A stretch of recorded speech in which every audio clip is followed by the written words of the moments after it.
Today, let's talk about how to read this word.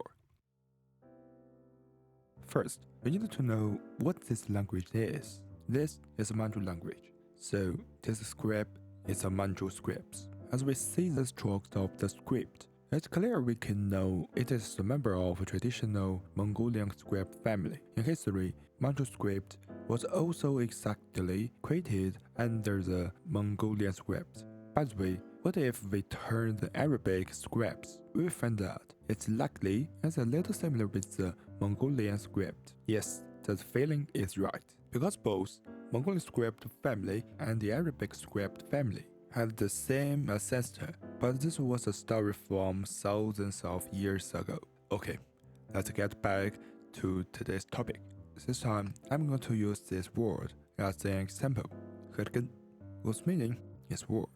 Just like this page of Manchurian, we can see there are many single elements which unit into a whole sentences, and these elements are called Khergen. So this may be the reason why in Han Chinese language, Khergen was translated in 字, the characters. Because every Han 字, the Chinese characters can have their own meaning, just like 天, which means sky, 地, which means ground. Compared with the Latin script, like English script, sky, we may call that this is a Khergen. Because the Latin script and the Manchu script in a totally different system, so the Manchu language may not have the concept of letters, like S, K, Y. In order to read the Manchu word, there are two methods. First, the traditional way, which was under the Manchu education system 200 or 300 years ago. Under the traditional education system, every student must learn a big alphabet, which is called 专注物主, the 12 script heads list. So how big it is? It's around 1,700 Manchu characters. This kind of base character, just like the 26 letters in English, but not the same actually.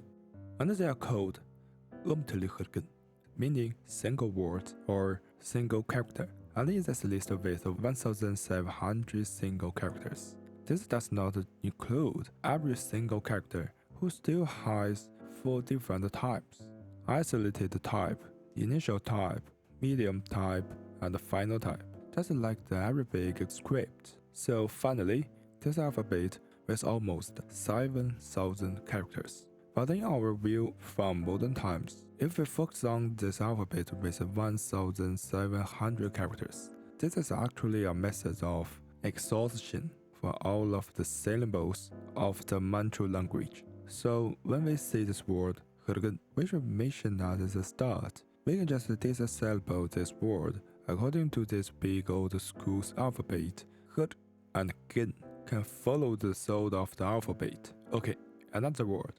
And this is a black color in Manchu language. We can disassemble it in Sa, Ha, Li, Yan. And finally, Saklian.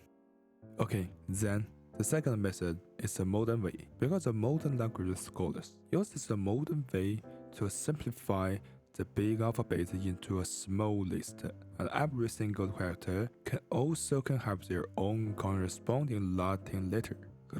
Can be transformed into H-E-R-G-E-N, and then we can read it just like an English word, and the same logic as H-A-L-I-Y-A-N, Sakhalin. Okay, this is this video. Hope you can like this video. Have a good day. See you next time. Bye.